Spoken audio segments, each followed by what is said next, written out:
Hello everyone, welcome all of you to study at home. Today topic is onomatopoeia and pun. Onomatopoeia and pun are figures of speech. What is a figure of speech?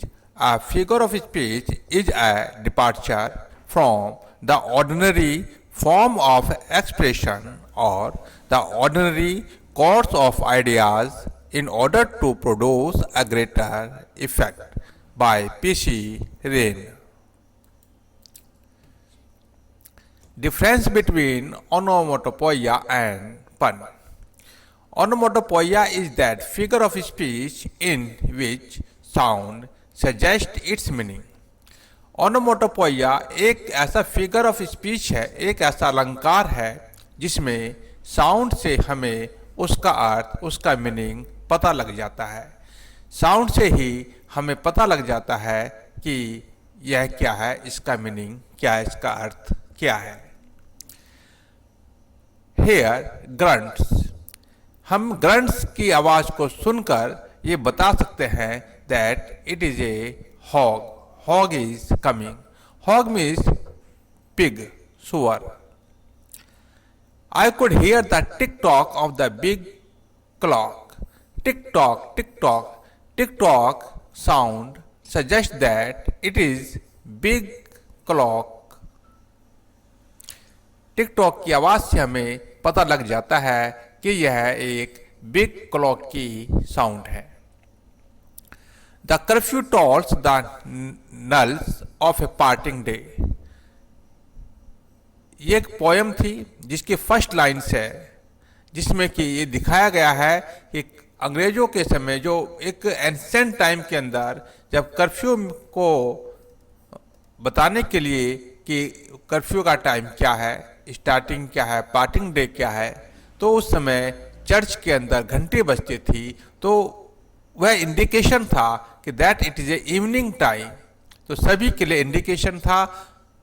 तो sound जो थी उसकी sound से ही clear था that is evening time. There was a loud crack, एक crack से पता लगता है जब उसकी आवाज़ आती है कि ये क्रैक आ चुका है, एक दरार आ चुकी है। क्रॉस, हम आवाज़ को सुनकर बता सकते हैं दैट इज कॉक, यह कॉक की आवाज़ है। ए डॉग बार्क्स, हम बार्क्स की साउंड सुनकर बता सकते हैं कि डॉग इज बार्किंग, ये कुत्ते की आवाज़ है, डॉग की आवाज़ है। जब शी की आवाज़ आती है, she, know talking in the library please, इसका मीनिंग है कि लाइब्रेरी के अंदर कृपया आप कोई बात ना करें।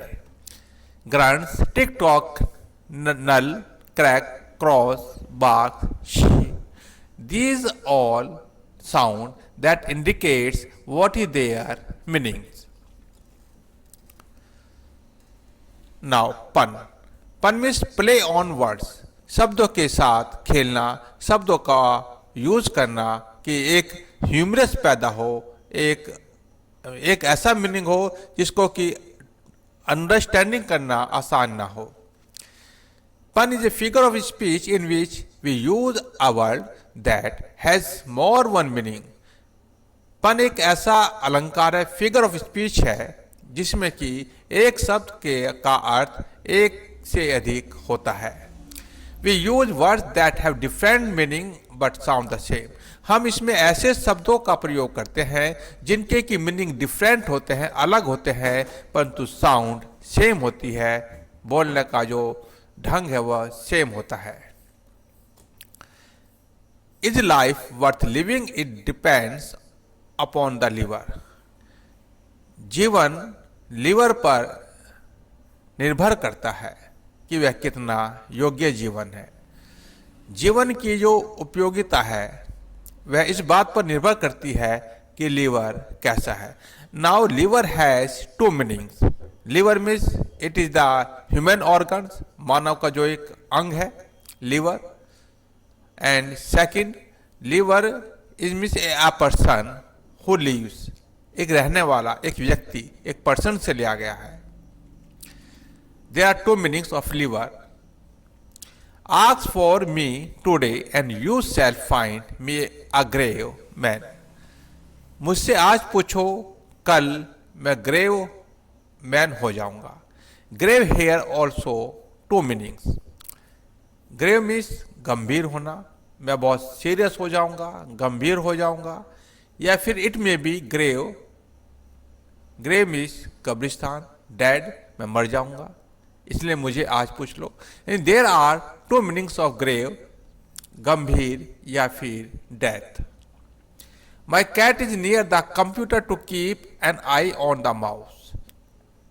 माई कैट इज नियर, मेरी बिल्ली कंप्यूटर के पास थी, उसकी जो आईज थी वह माउस पर थी. And here mouse has two meaning, दो मीनिंग है. एक तो माउस रैट है, चूहा है.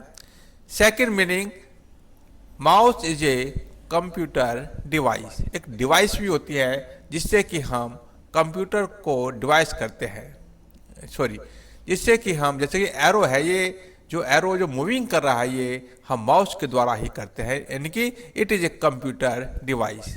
Hair are two meanings, computer device and rat, चूहा. Reading in sun makes you well red.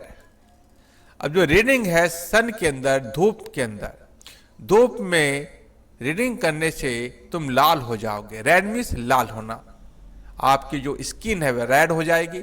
एक तो meaning red means it is A colour. Second meaning of this red is second form of read. Read की second form. तो reading in the सन, सूरज या धूप में पढ़ने से तुम्हारी स्किन रेड हो जाएगी. या सेकंड मीनिंग है, सन में पढ़ने से तुम्हें साफ दिखाई देगा, तुम्हें क्लियर दिखाई देगा, तुम अच्छी प्रकार से पढ़ सकते हो. It's means red is here for two meanings. One for red colour, second form of the read.